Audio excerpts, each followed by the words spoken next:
Hello, everyone, and welcome back to the Cricket Unfiltered podcast. I'm Menez. It's our regular weekly show. So I've got my old friend Paul Dennett. Paul, welcome back. Great to be here, Menez. And we're also joined from Capetown in South Africa. I had to get her back after the complete drubbing her team suffered over here. Fatima, a.k.a. the Popping Crease. Fatima, welcome back to Cricket Unfiltered. How are you? Intro. Thank you.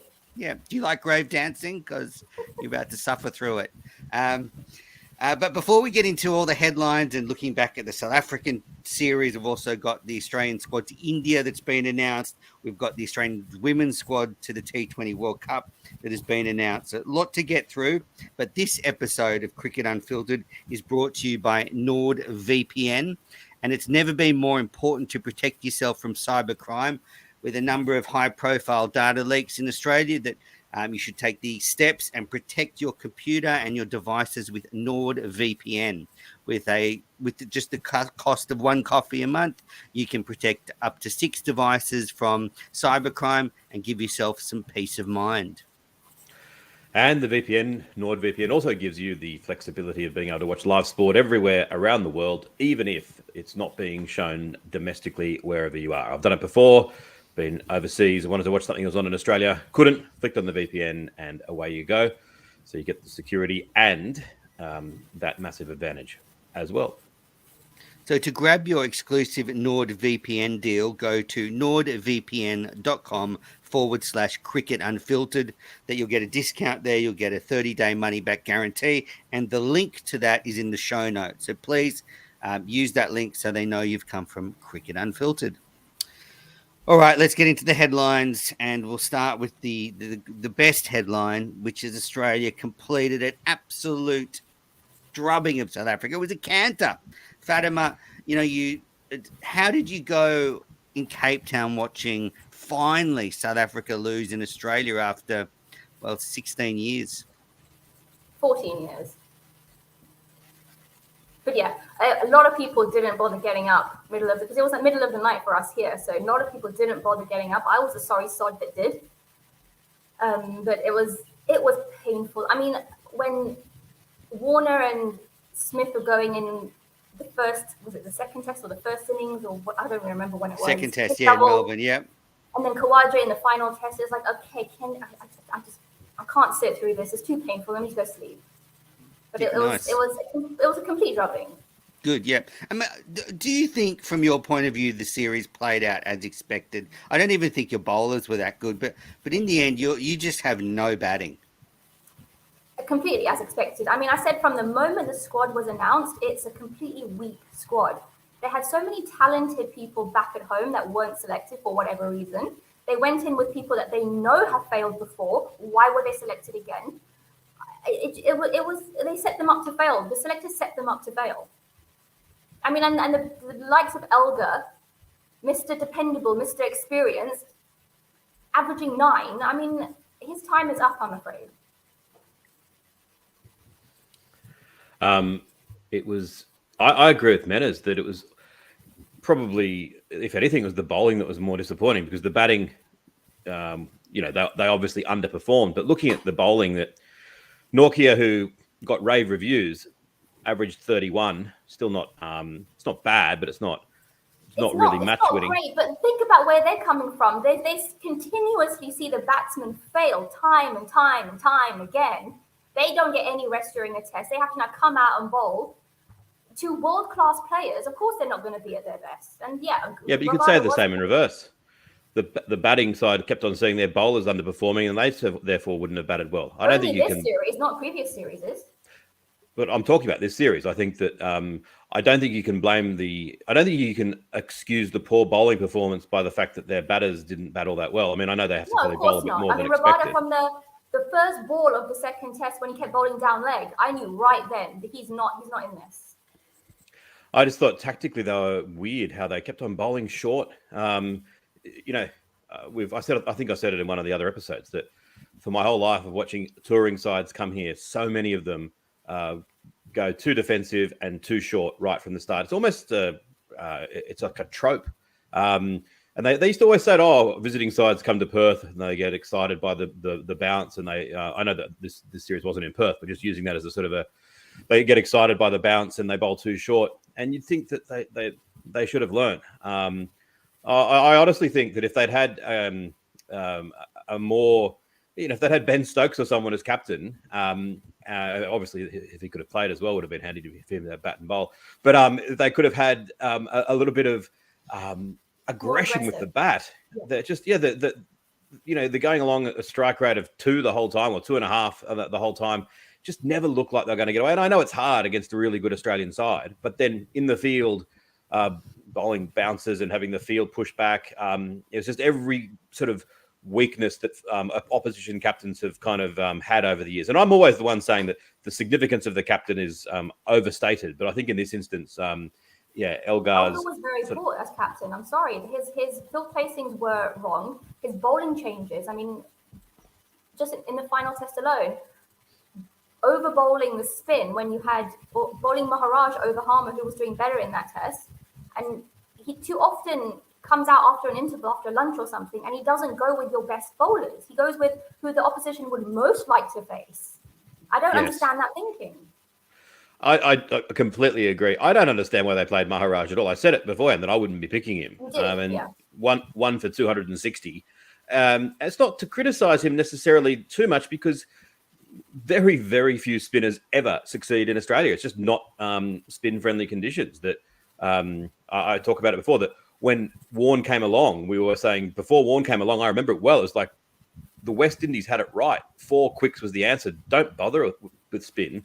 And then Warne reinvigorated it. But I'm more and more thinking he was kind of the exception, that actually, unless you have someone who's a very, very good spinner in Australian conditions, you're better off going with 4 quicks. Absolutely, I agree with that, and that's the lack of a strength. They should have just gone with that from the get-go, and that's where they went wrong in England as well, trying to be forced to put spin in. Yeah, from your point of view, a lot of talk around here, Fatima, is that this is actually one of the great Australian sides, and maybe we're not giving it enough credit. If you look at the batting lineup, I mean, Smith and Warner definitely you can classify as great players, but Marnus Labuschagne's putting together a pretty great CV. You've got some pretty handy players around them. And then, you look at the bowlers, they've all got over 200 wickets, the top 4 bowlers. I mean, from your point of view, do you see this Australian side as being, one of the best you've seen for a while? I guess so. I mean, I've grown up watching Australian cricket with the likes of, the War brothers and Ward and Ponting and stuff. So that was, that's the top of the lot there. But Stark and Warner and Smith and Labuschagne and all that, they're pretty damn good. I'm very interested to see how they go in India, though. I think that's going to be a real test. Yeah, I mean, I kind of think, Fatima, we'll find out a bit more about this team this year.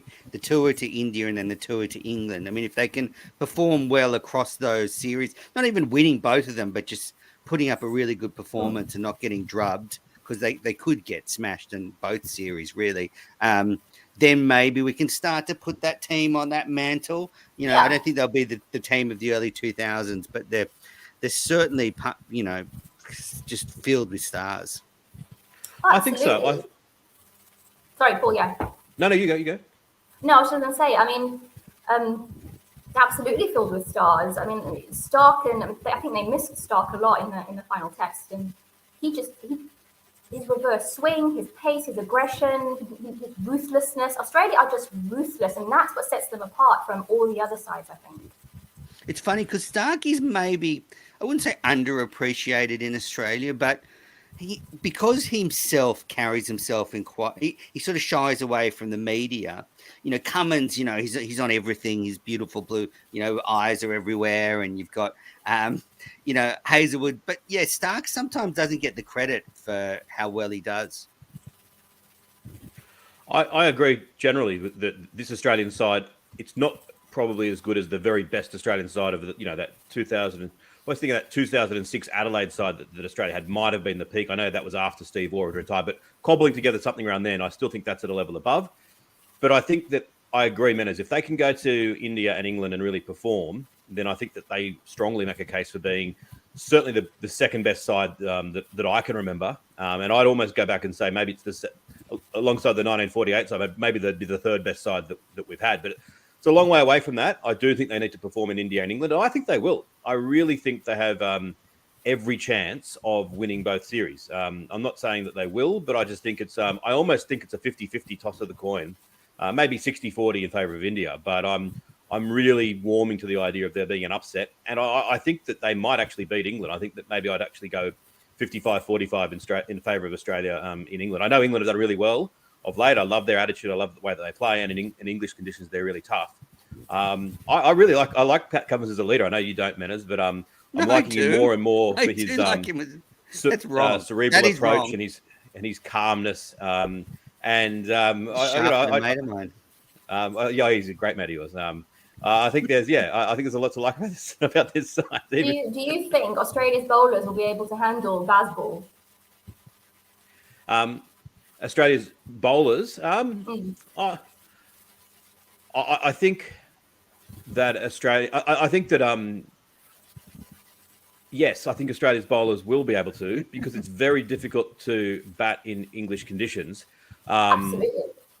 And I think that that's going to be hard for England, not because I don't buy the notion that because they're going to be too aggressive that they're going to come unstuck. And all the Australians, you tried Bazball, tried over there against our bowlers, because I don't think that's what they're going to do. I don't think that. I think McCullum and Stokes actually play cricket the right way, not just because it's the most attractive way, but they're playing it in a pragmatic way. And I think that they will be sensible when they're not going to be coming out there and trying to hit every ball for six against Australia if it's not on. But when it's time for judicious aggression, I think that they'll definitely see it. I think that where it's going to be interesting is that the Australian bowlers will probably have it over the England batters. And normally that also happens in reverse. But I think last time it was really only Smith who performed and Labuschagne in 2019. I think that there's a couple of others that might perform as well, but it's going to be the testing of them. It's going to be Boyd against Warner again. That's going to be interesting. Yeah, Fatima, just, from your point of view, India start favourites against Australia. Yes. And then just because they're playing at home. Yeah, and England, do they start favourites, or are you with Paul? You'd slightly edge to Australia. I think England playing at home with the newfound approach, I think they would start favourites. I tend to agree. Now, just changing tact a little bit. During the Sydney Test match, Fatima, there was some whispers around the press box that the future of South Africa's Test cricket is actually very bleak. And, what we saw in Australia is actually, a bit of an indicator of what we're going to see in the future with, too many, not enough Test cricket for players, too many T20 franchises, and the talent just being drained out of South African cricket. So, how bleak is the future? It's pretty darn bleak. I mean, the domestic first-class system here is pretty poor. So you have lots of batsmen racking up the runs domestically, and then the jump from domestic to Test cricket is so big they can't handle it. So they need to fix the big problem, and we all know it. They need to fix the quality of the domestic system. So players, it's not such a massive jump then from first class to Test cricket. But then they're so reluctant to try a talented player like Ryan Rickleton, for goodness sake. There's a 21-year-old Jordan Herman who was doing so well at the beginning of the season. I posted after the final test. I posted my proposed tour for West Indies, my team for West Indies, and I packed it full of 21, 22, 25-year-olds. I'm taking away all the old over 30s, apart from Bubuma and Maharaj. I want to see a young team. They have to start now. There are only 3 tests this year now. They can't be wasting time giving the likes of Elgar and Ovia and Zondo the rest of the test this year, and then letting other youngsters get older and losing form. So they need to get those guys that are in form at the moment, that are young and talented and skillful, get them in while you've got them. Can I ask you a question? So you go, Vanessa. Go. No, you go. I was just going to say, the narrative, as I understand it, is that, correct me or I'm wrong here, or confirm that I'm right, that South Africa's financial situation has imploded due to a combination of potentially poor management, declining popularity of the sport, and that as a result, they feel they've got no choice but to become this kind of satellite IPL tournament that's just starting up now in a bid to. True. Right, and that's a bit to sort of save the sport from basically collapsing financially. Yeah. Will it work? It's a bit worrying when CSA are saying they felt they've got a good balance between Test cricket and T20 leagues when you're only giving you guys 3 tests for the rest of the year. I mean, the focus is only about this new SA20. It's only about T20 leagues. It's only about short form. It's only about white ball cricket. They're not giving the Test team any focus. And how are they going to get better if they don't fix the first class system? It sounds like the West Indies, what they've been going through, and what the West Indies did not so long ago, maybe 5-6 years ago, was they just picked a crop of young players, as you're suggesting, and said, these are talented, we're going to let them figure out Test cricket. They kind of kept them together, and it did work. You have to say the West Indian Test side has had some spirited performance in amongst a lot of losses, but there are sort of rays of sunshine there. They've beaten England a couple of times, which is always fun. So, maybe that's a tactic for South Africa. I think it's sad. Look, I like seeing. I don't like seeing South African cricket suffer. I like seeing the South African team lose, and I'd like to see good teams beaten all the time. And I really treasure that Australia and South Africa have a really good rivalry and produce compelling Test cricket. And I hope that's not lost. I mean, you can have the odd bad series, that's fine, but I hope down the track South Africa can bounce back, and maybe the injection of money from this SAT20 does build a brighter future, because they are the one thing. Like Australia, when you turn up against South Africa, they're always going to give 100%, and not saying other teams don't, but they just they really get stuck in. And as an Aussie fan, I love seeing that. That's what I was going to actually ask. Is it? There's almost 2 parts to it. One, it's disappointing that Test cricket has been deprioritised. But even pulling back before that, if you just put that to one side for a second, if they feel they've got no choice but to do this for the sort of financial health of the game, will this actually work in terms of propping up the sport financially? Like, is the tactic itself sound, regardless of the deprioritisation of Test cricket? Well, youngsters, I think they still want to play Test cricket. That's the aim, that's the goal, to represent their team in Test cricket. So I hope that it will reinvigorate, and if they see that the Test team is getting a bit more of the spotlight, they'll actually want to go for it. I mean, you see the performances in the domestic season. Guys want to get selected. They're putting their hands up and saying, hey, look at me, here I am scoring runs, taking wickets, look at me. But will they actually, what I'm saying is, if this flood of Indian money comes in to sort of stop, at the moment, as I understand it, there's the possibility that the lights are going to go out.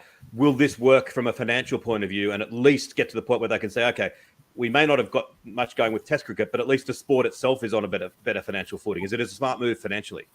Yeah, I think so. I mean, they need money. That's the bottom line. They need money, and this tournament is going to bring in money. It's going to bring in advertising and sponsors and everything. The national team doesn't have a sponsor at the moment, I don't think. So that's a big thing. They need to, if they can get that, and then there's belief in the team again, belief in the side, and the sport isn't going to die. I mean, you look at Deval Brevis, he's just last night alone, he reinvigorated the hope of South African cricket. Just one guy. I want to say though, Menez, I don't mind if South Africa lose as long as they compete. They didn't compete in Australia. No. I think really the problem fun with their sponsorship is that when they had that sunflower oil sponsoring them, and they had that thing where at the ground, if you were the lucky ticket, you got like a 4-litre bottle of sunflower oil to be given, and it was like, imagine being a day at the cricket and suddenly you got to take a bottle of oil home. The price of oil here, that's a pretty good one. Maybe we're selling it short then.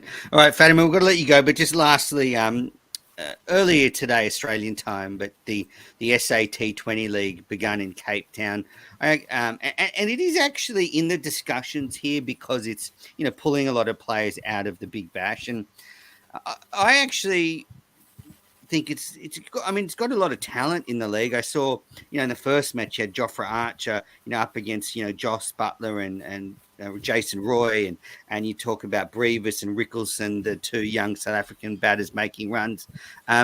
Rashid Khan was captaining the side. So, for one positive to take away is that Yeah, he wasn't running around the beach, Paul. What one positive to take from the new competition is that you might have a premier T20 competition on your doorstep. Australia's Big Bash now is not that. So you are fortunate in that sense. Oh yeah, can pay Indian money for that. But no, it was a good atmosphere. The sellout crowd. It was good. It was a good, yeah, good atmosphere. The cricket was fantastic. It was a good contest. It was sixes galore. It was a good start. I had a lot of. Look. The only amusing thing, I think the commentators weren't commentating from the commentary box. They were commentating from I don't know, in the hill or something. And Mark Nicholas, who was being paid a fortune to talk about every incident like it was the best thing in the cricket world. I mean, it was almost too much the way he was talking it up. But he couldn't see who was bowling half the time. And Paul and I do commentary where that happens every 5 minutes. And Nicholas was imploding. Oh, I'm sorry, I got that wrong again. It's not Sam Curran bowling. So maybe they should commentate from the commentary box. But yeah, that's all I'm saying. If they're there, I would say use them. They were commentating from the just in front of the spectators, I think. So I think it was not a good vantage point. Paul's the reason that we're laughing before is I thought I saw Rashid Khan on the beach in Sydney yesterday. I knew he'd left Adelaide. I didn't realise he'd arrived in South Africa. And I messaged both Fatima and Menas. I just saw Rashid Khan running. It looked so much like him, so fit. So as he ran in the distance, it looked just like him running into bowl. But then Fatima said, Paul, he's actually in Capetown. So lucky I didn't tweet it out. But anyway, hey, question for you both then. From my naive and optimistic perspective, and is there a chance that they could say, hey, India in particular could say, if we get to a point in years to come where world cricket is primarily the IPL, a few other T20 leagues, and every now and again an ICC tournament, and then every now and again the Ashes or Australia play India or India play England, and there's a few other test matches going on, but we really don't care about them. That's not a good product. Ultimately, you need something that matters a bit more. And I don't dislike the IPL or any of those things. I really like them all. Can we get to a point where they'll be able to say, okay, we've got all this money flowing into the short form game. We want to ensure that South Africa, New Zealand, Pakistan, and even it'll come to it, Australian players don't suddenly say, hey, why am I slaving over this test cricket caper when I could pop across to all these different leagues and earn far more than I'm ever going to earn? Can we get to a point where there'll be carved out windows of test matches are being played in this month and that month and that month, and there'll be nothing else on. So therefore you won't get the situation where people have to choose, and we'll be able to get the best of both worlds. Is that a solution, and is it viable? I'd love it if that could. Sorry, Menas. I'd love it if that could happen. I just don't think it can. Yeah, I mean that's the football. That's the international football model. That's what you're saying, really? Yeah, is maybe not quite as targeted as the international football model. It's almost like a week, but almost saying, and I won't have the months right, but if they say, okay, June and July locked up for sort of test matches in the Northern Hemisphere, December and January in the Southern Hemisphere, and or maybe. I don't know when you'd have the Big Bash on there, but some way of working it out so that everything has its place. And maybe it might mean that some of the T20 tournaments have to be right up against each other, and then it's kind of survival of the fittest. But when it comes time to making the IPL and the BBL shorter. Oh yeah, the IPL. We're doing that. We've just done that with the BBL. We've shaved 20 games of it coming into the year after next. Oh really? Yeah, but not through altruism, just through because it wasn't working. Because they're all going to play in South Africa now. Thank you. It's your fault. Yeah. Glad to help. Yeah, I mean, I just think that's I don't think that's the way the world works, Paul. I don't think India, Australia, and England care about the health of the other nations' test teams. That's the problem. I agree with you, but I think that the sad thing is that even if they were being purely pragmatic and sort of mercenary, it's still the right thing to do, even if it wasn't the right thing to do. It's like the right thing to do from a monetary point of view, because in the years to come, if South Africa become a non-viable entity, then the game will lose something, and that will ultimately affect the bottom line for India as well. It's nice for me when I hear a player like Mitchell Starc or Virat Kohli talk about their passion for Test cricket. It's like, okay, yes, there are big names in the world right now talking up Test cricket. This is what we need. But it's Absolutely. easy for them to be passionate about Test cricket because they're playing in front of massive crowds for good money. I mean, I look at, you talk about South Africa about to tour West Indies. My absolute certainty is that there'll be a crowd of about 4 people. They'll probably, maybe I'm being harsh on the West Indian curators, but they'll probably produce. Sorry? West Indies are coming to South Africa. Oh, the West Indies go to South Africa. There you go. There'll still be tiny crowds. It's not a series that's easy to get excited about. So I'm saying it's easy for Mitchell Starc when he's playing in front of largely big crowds. I don't blame the West Indian and South African players for thinking, actually, why would I do this when I could, earn good money? Life-changing money. Well, Fatima, go on. No, I'm just agreeing. Yeah, it is. Well, Fatima, it's pretty bleak then, the future of South Africa, but I'm going to be watching the SA T20 League, bits and pieces, so we'll just see. I implore you to get into it. You know what is the best sport in cricket, punditry in Australia? Is just bashing or criticising your local T20 League. I mean, this podcast has spent hours on the Big Bash, so I would say dive into the SA T20 League. It could be the only cricket you get in South Africa moving forward. Enjoy. No, it's a good point, actually, for people in South Africa listening that are skeptical about it, with good reason. I was skeptical about the Big Bash. Lots of people were skeptical about the 100. And for all its faults... Yeah, of course. But for all their faults and for all their sort of things like, I think the commentators standing in front of the crowd, my initial reaction to that is almost to vomit. But my initial reaction to the creation of the Sydney Sixers was when I remember, I've said it before, I got an email. Who will you support? What will you choose, Sydney Sixers or Sydney Thunder, based on colour or players, or whatever? I thought, well, no, I had New South Wales in a thriving T20 domestic tournament. Why have you got rid of them? And then I realised when it actually began and the crowds were twice as big and there were young people everywhere and cricket lost its barriers to entry, I suddenly thought, oh, this is why. This is actually, for the first time, pure, unadulterated fun that you don't have to take someone who's never seen it before and think, oh, God, I hope there's some Sixers or they're going to fall asleep.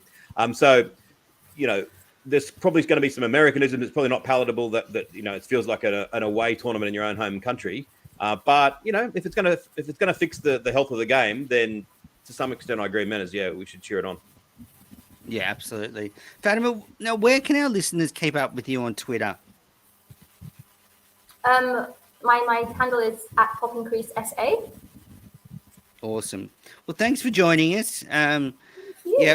Enjoyed the mental disintegration of your team. I hope you didn't mentally disintegrate on your couch watching it. But as I said, it's been a long time coming. So thank you for joining us on the podcast. Thank you. Have a good evening. Thank you. Thanks, Fatima. Well, I hope she probably never come back after the insults, but whatever. Alrighty, let's get on with the rest of the cricket news. So Australia today announced their squad to tour India. It's an 18-player squad, and some of the key talking points are Ashton Agar, Mitchell Swepson, and Todd Murphy, the young Victorian, are the 3 spinners going to back up Nathan Lyon. Peter Handscomb and Matthew Renshaw are touring after touring in 2017 with the team then. Marcus Harris has missed out. Mitchell Starc is almost certainly going to miss the first test and is going over late. Lance Morris has been included in the squad, and Josh Inglis has not been picked as a backup wicketkeeper. They're taking Peter Handscomb as a kind of backup, but I did ask George Bailey in the press conference today what the thinking was with Inglis, and they're actually really concerned that he hasn't played any cricket. He's been one of those players that's been, touring around with the Australian squad, not getting enough game time, and they feel that he could go stale if he sits on the sideline. So they made the point that really he's only one flight away, and they'd rather be him here playing some Shield cricket, keeping, and then if something happens to Carey, you could fly Inglis over. And if there's a real urgent situation, Peter Handscomb could do it for a day or two. But really, from what Bailey was saying, Inglis is a backup keeper, but they'd rather him here playing cricket than over there watching. Yeah, that's fair enough. I think on the whole, I don't have a huge amount of disagreement with the squad. For those of you with your bingo cards, get them out. I was, of course, disappointed that Maxwell wasn't included. I know he's been injured, and I know he hasn't played red ball cricket for a while, but I still think if I'm putting my life on the line, do I want him in the Australian squad for this tour or not? The answer is simple. I do. I honestly think we're a better side with him in there than not, but maybe there's a chance for him to Was he impress in the- available selection though? I mean, I think I'm not so. even I sure mean, he was. he was quoted in the media yesterday, as far as I can tell, saying he was hoping he was going to be picked. Okay. So unless I read it wrongly, that was what I thought, that it was definitely available for selection. So I mean, it's hard for them to. No, it's not. They might say it's hard for them to pick him if he's injured. It's not. You just put him on the plane. I mean, God, it's not going to hurt. They're taking 18 already. They should have just taken him, taken 19th. What's it matter? But that aside, my one big concern is just we've got a lot of left-handers, and I have seen so many times on Sri Lankan and Indian pitches where it just gets really, really hard as a left-hander in the second innings when the foot marks have been scuffed up. And if you picture it in your mind of a left-hander facing someone like Jadeja coming in and bowling, and it's like it's either going to spin in sharply or it's going to hold its line. It's very difficult. Ashwin averages something ridiculous against, like I think he averages like 19 against left-handers. And so you go Khawaja, Head, Warner, Carey. That's a lot of left-handers that could be made. Finding things difficult. That's my number one concern. My number two concern is I don't know how confident I am in our spinners being able to match it to theirs. Lyon's a good bowler, but he tends not to carve up in India. There's lots of times where he goes okay, but doesn't quite take the bagfuls of wickets. So those are my only two concerns. Other than that, I think Australia's better.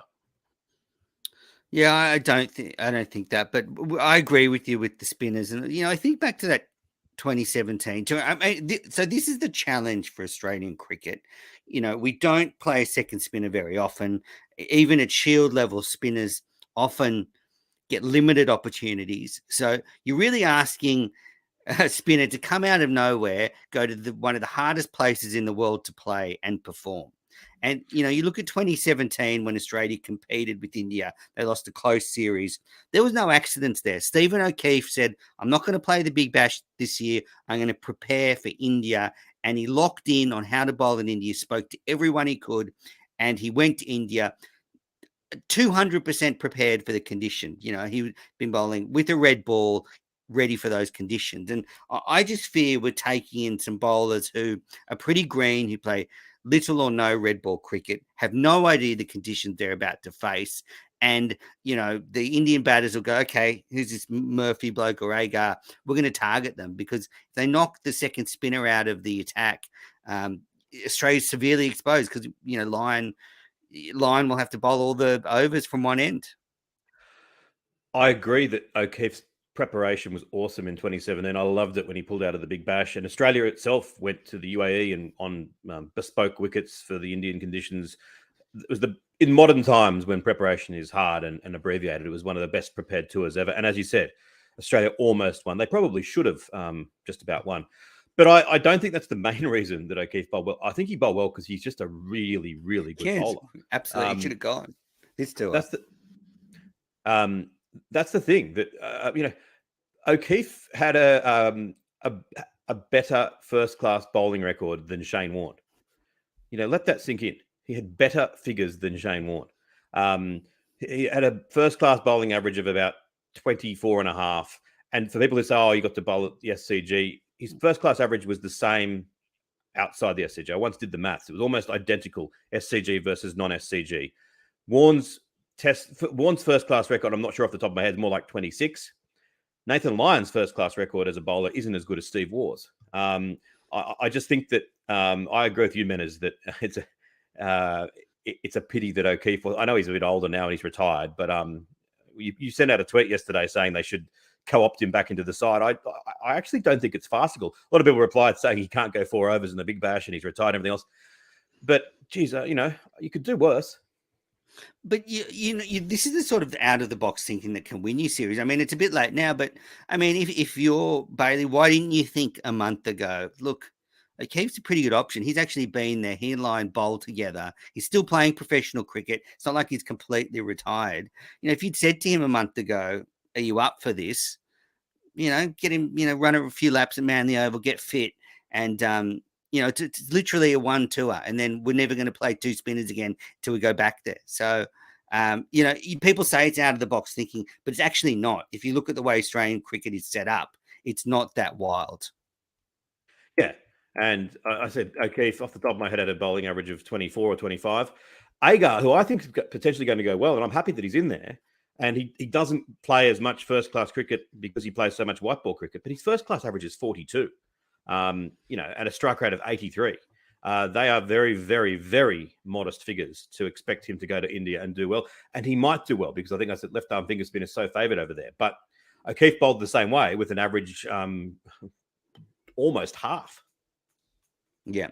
And as well, I mean, O'Keefe had all that experience. But anyway, we're just talking dream world stuff. One thing that I noticed was that they actually put in the press release that the tour coincide with resumption of the Sheffield Shield, and there's a big break between the second and third tests, and they are seeing that as an opportunity to make adjustments to the squad. So I actually really like that pragmatism. They're not wedded to this 18. They're going there and that's it.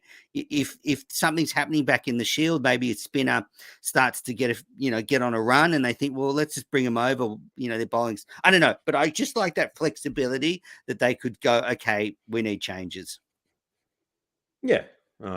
I think it's an obvious thing for them to do. It would have been weird if they didn't, but often they don't. Yeah, that's our team. Yeah, they're not in the squad, mate.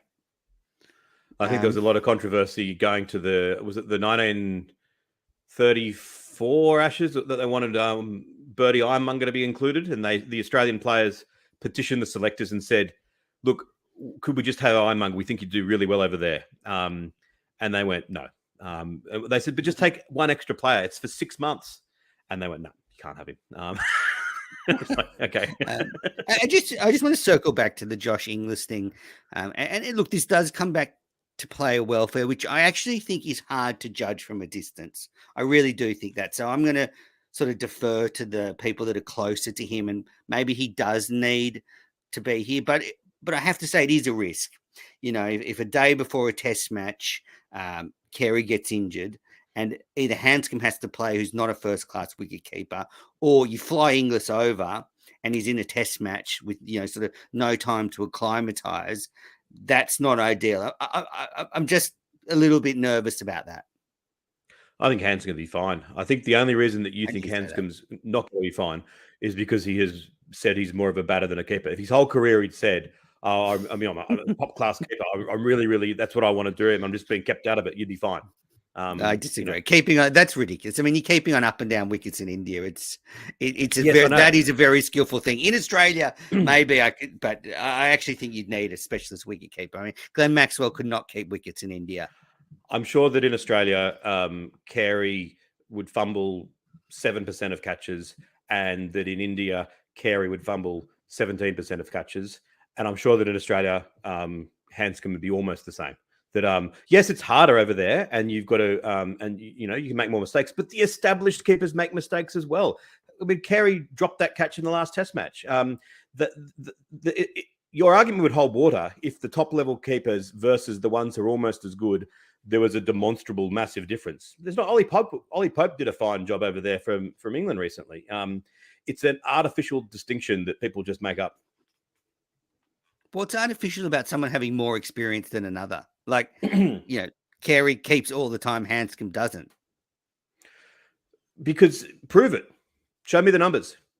Oh, you mean like this? Well, we need to get these baseball stats happening and really measure keepers accurately. I've said it before that, if you whatever argument you make to prove that the keeper is that important, you could make exactly the same argument that Mark Waugh was actually a specialist second slip, and the fact that he got a few runs was a bonus. Because second slip, although they don't touch the ball as often, they drop catches far more regularly.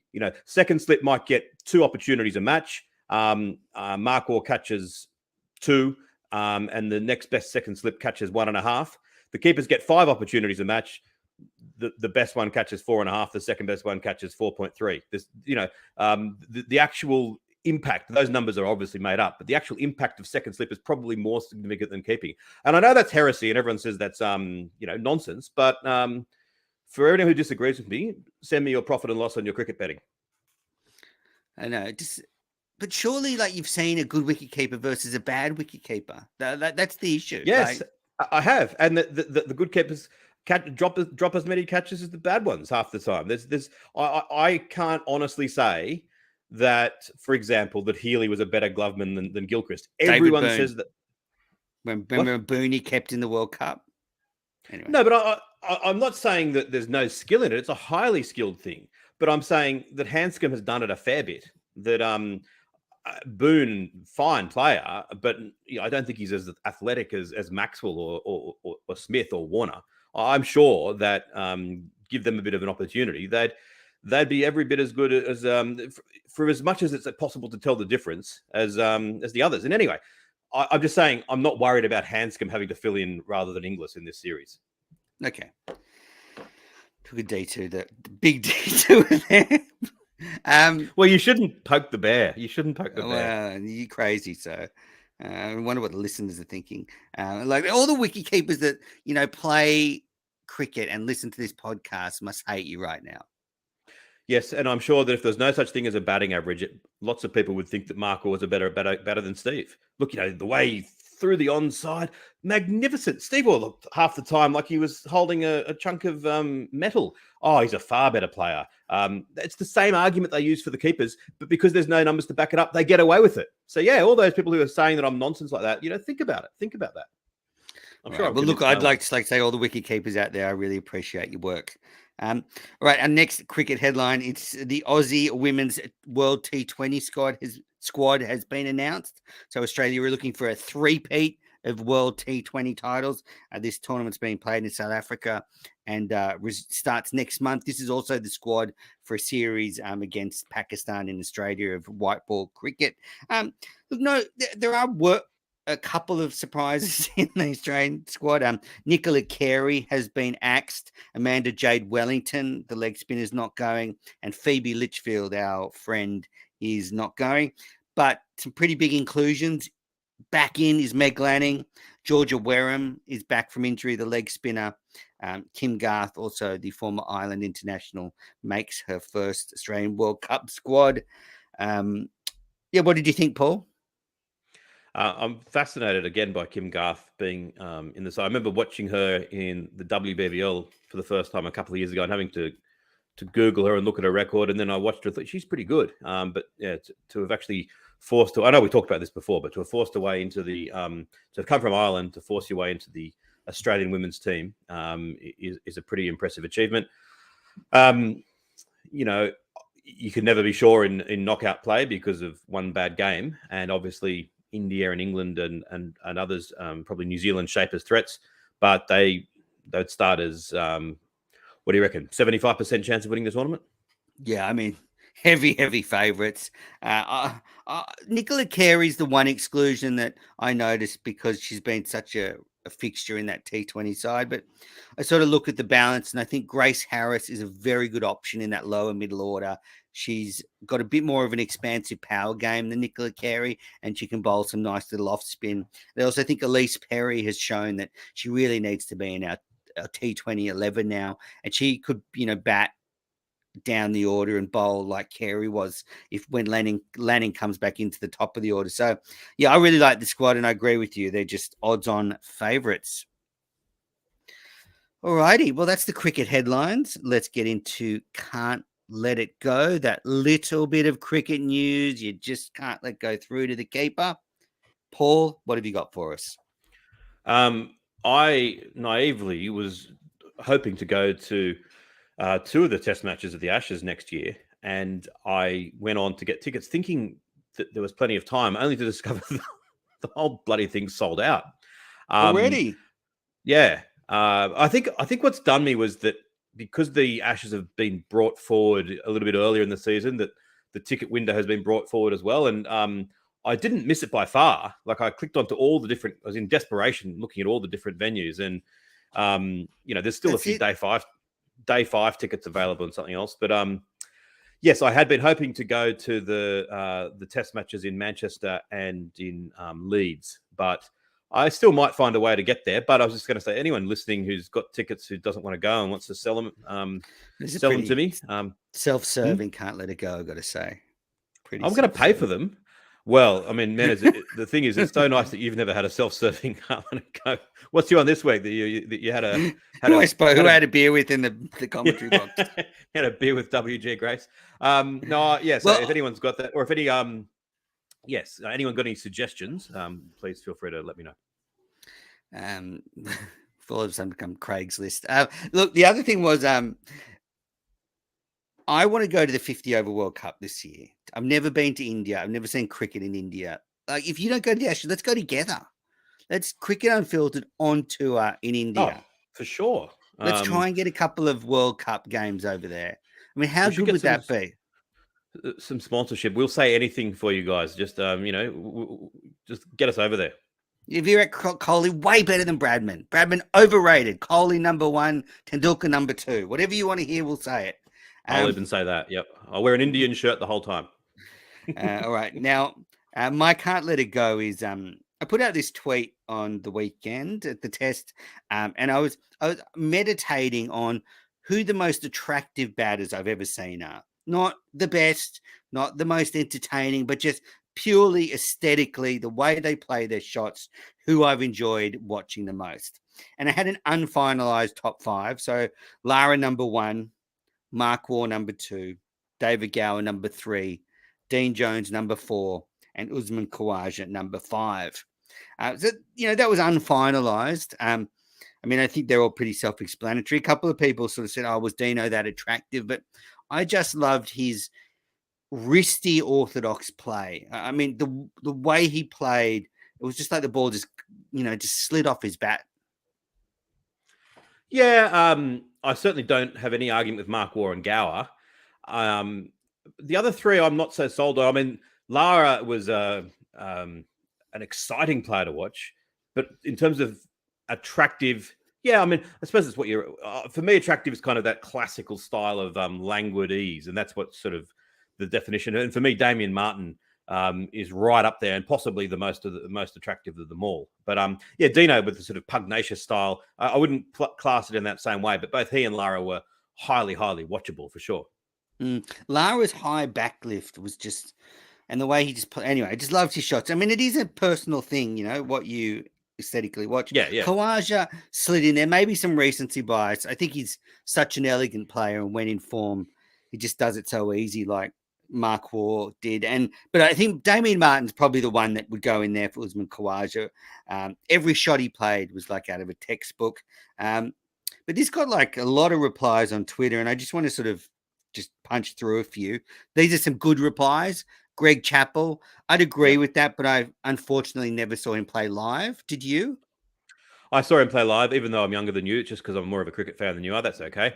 I remember him right at the end of his career, and yeah, he's not done justice by some of the older footage as well, but certainly up there. But I don't think he's quite as elegant as Mark Waugh and Gower.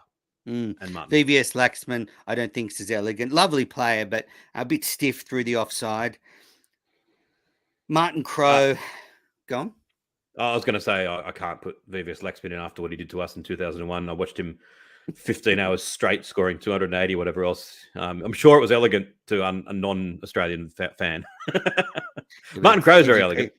Yeah, gives you PTSD watching it. Yes. Sangakkara is a good one. I didn't see a lot of him live, and so I didn't put him in mind. Michael Clark, I don't think's there, although when he was at his best, he was very attractive to watch.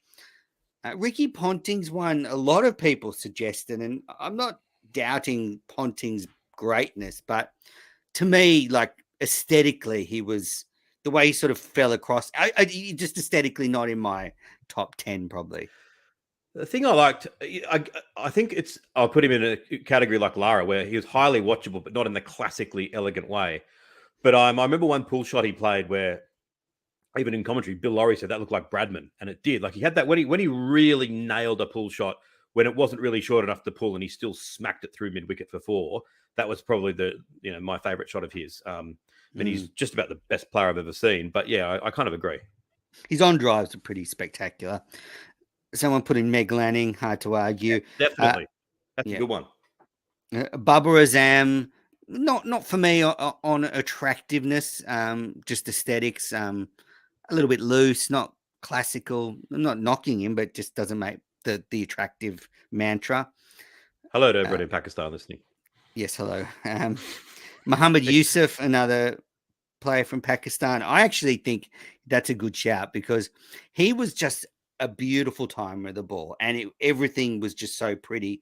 So I actually think that's a really good shout. Yes, I agree. Another one that comes to mind, just that I didn't put in there, was Mohamed Azharuddin. He was a very attractive player as well. Shit bloke apparently, but good player. He made some great runs in Australia. Viv Richards, who also is attractive. Just while we're in the subcontinent, Sally Malik. Also, don't know why I was thinking of the Sally Malik was a bloody attractive player. I remember one time he hit 3 consecutive 4s through the covers in Australia, and the third one was a bit wider, and he went down on one knee as he sort of played it. And it was a bloody good shot.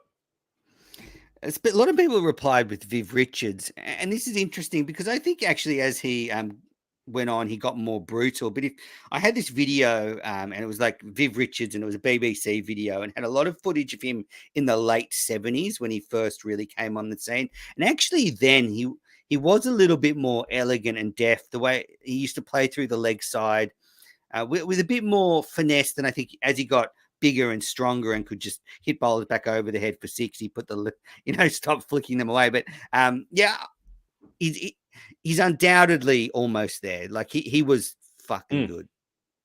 I agree. He's very underrated in terms of elegance. I agree with that. Yes. Now, some of the worst suggestions. Well, some idiot put out this tweet: Chanderpaul Bailey, Rory Burns, Kepler Vessels, and Farwood Arlam. Who did that? That's a really good one. I know, funny tweet, but the 4 ugliest batters in cricket history. That's Paul Dennett put that one out. Someone was trolling and they put Sean Marsh. Nah, sorry. Clearly not. Sean Marsh actually is regarded as quite a few. I never saw it. But a lot of people said, he's got a really, they love his cover drive. Someone else put out. Often ended up in second slip's hands. What about Jeff Marsh? Yes, Jeff Marsh should be on the bottom of a list of attractive-looking players. Ian Bell, I never found him particularly attractive to watch because I found him a bit stiff.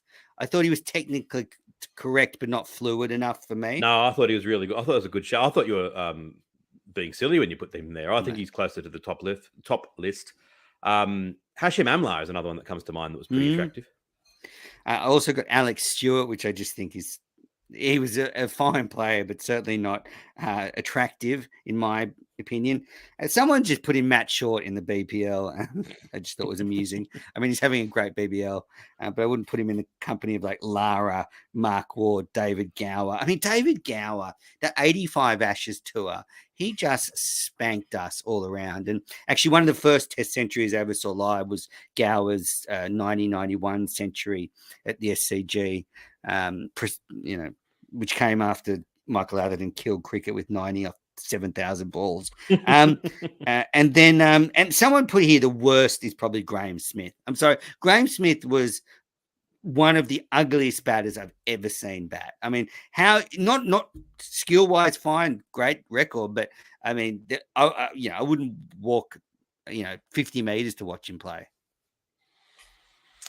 As I often do, I'll harken back to sort of the Bradman's attitude was that he really had absolutely no interest in aesthetics. It was just all about the scorebook. However you get your runs, it doesn't matter. And the notion of scoring for the what was pleasing on the eye, because people used to say, Victor Trumper was a more attractive player. And I think they used to irritate him. He'd say, well, why didn't he score more runs then? I know what you're coming from with Smith, though. I'm not trying to value someone's way they look over the run scoring, but especially when you're sitting in a Test match and you sort of all these memories are flooding back of these brilliant innings, you start to think, what you just like watching. And when you're live and when you're not on TV, I just think you get, I don't know, some of the stroke play just sticks in your memory. We better go, Paul, because I don't think you paid the power bill. It's getting very dark is where getting you are dark. for those watching on YouTube. I was just noticing that the light that we have here is flickering, and so I turned it off. But yeah, it's just starting to, the sun's starting to set. So we'll wrap this one up pretty quick. But look, and another coup for cricket broadcasting, the best duo in commentary in Australia are back. Manners and Paul talked about was Paul and I will be at Chatswood Oval this Sunday, commentating in the Kingsgrove Sports T20 Cup Conference Final. It's Gordon taking on Sydney Cricket Club. It's free on KO, so if you're at home and all the other crickets that's on KO, you don't want to watch that, tune in for us. That'll be fun. So, Paul, see you on Sunday at the ground. Looking forward to it, mate. Looking forward to it. Well, thanks, Fatima, very much for joining us. And thanks, everybody, for listening and watching. We'll be back